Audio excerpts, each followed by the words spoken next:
Okay, it's time to reach out to the audience. How about somebody give me a softball? Come on. Any questions for the panel up here? Who's got a war story themselves? Yes, sir. Stand up, please. That's a question on the war story. How do you see the aggregation of angels over the networks and the relationship with VCs over the last 5 years? And what's the dynamics there? Or even more recently, huh? Mike, you want to handle that? Angels, VCs? Angels versus well, certainly in the Vancouver area, we've got a good group of VCs, and they're quite different. And a number of them are starting to work more closely with angel investors. You know, we have this constant debate about term sheets, for example, and Basil and I and Bob Jarvis-Musters just put on a workshop in Vancouver on that subject, and we found that there is tending to be some convergence, and we're getting closer to structuring deals properly at the beginning so that they work for both angel investors and VCs. And there are VCs that are truly getting in at the angel stages so that they can learn about the companies and grow with them as they go. Which way is it converging?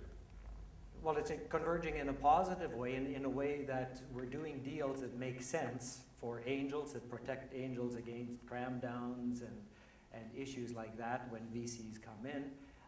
And the deals are structured in such a way that the VCs don't have to do a lot of house cleaning when they come on the scene. So there's a lot more information exchange. We work more closely together. We have to understand, you know, that we're quite different from one another. It's funny because when I did my first angel investing in '81, I don't think the term angel was used, at least not for us.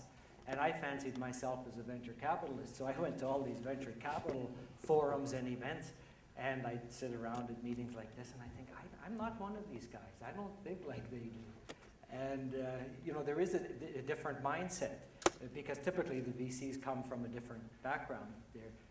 With few exceptions, they are not been there, done that entrepreneurs, yes. Whereas we, angel investors, know what it's like to not meet payroll. We know the agony and the joys of building a venture. So that's what we can bring to the table, and it behooves us and VCs to know each other and understand our strengths and our weaknesses in working together.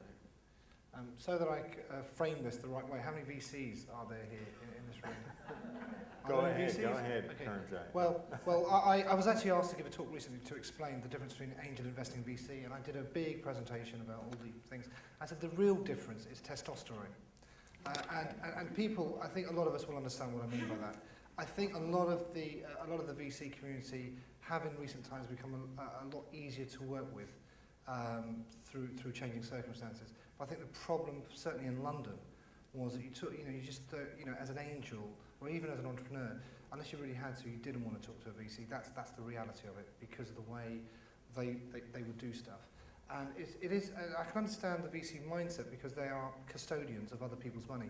So they have to do things and act in a way that perhaps when you're investing your own money, you don't have to do. But I think a lot of people understood when I said the key difference is testosterone. Right. Alan.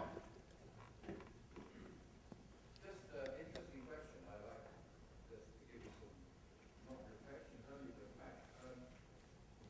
Just something about the UK and angels and VCs, I can tell you, and anyone that wants to report, I can get a copy. We did a report about a year ago on trends in early stage venture capital. And the amount of early stage hasn't moved a lot in the past few years, hasn't gone down, hasn't gone up. But the way that it is comprised is very different. Virtually all venture capital in early stage companies in the UK is now 50% is business angels, and 50% is public-private funds. The venture's gone out of commercial venture capital entirely. So we've got a situation in the UK where the real commercial VCs are not into the early stage. I'm a Cambridge angel and a Sophia Antipolis in France business angel. Our strategy, as far as we can, is to invest in deals where we're not going to need big VC money because of all the complications we've had and kicked in the arse and diluted out of sight and all that stuff and the disagreements over the years. So there are some big trends in Europe, but we do have some very good public-private funds where governments have put in money, where professional fund managers are managing that sort of money, and where the business angels are now up to 50% or more of all the early stage. Any other comments? We'll come back in a minute. Who else? Anybody else? Okay. Reminds me of commenting about venture capitalists. I recently sat down again with my favorite venture capitalist. He and I go to the same coffee shop every morning, so I see him all the time. And he was describing how their business has changed, how the first thing they focus on, it's like Basil's presentation. Right from the beginning, they're focusing on the exit. And they're looking at opportunities that will require less capital, not more, and that they can grow and groom and quickly sell. So that, to me, sounds like a big change from just a little while ago. Last thoughts on venture capital, gentlemen? What disturbs me a little bit about venture capital is, you know, entrepreneurs and others, the general public, they pick up the Globe and Mail and it talks about venture capital investing and about the lack of capital to support emerging companies in Canada. And that bothers me because they hardly ever mention the other sources of capital.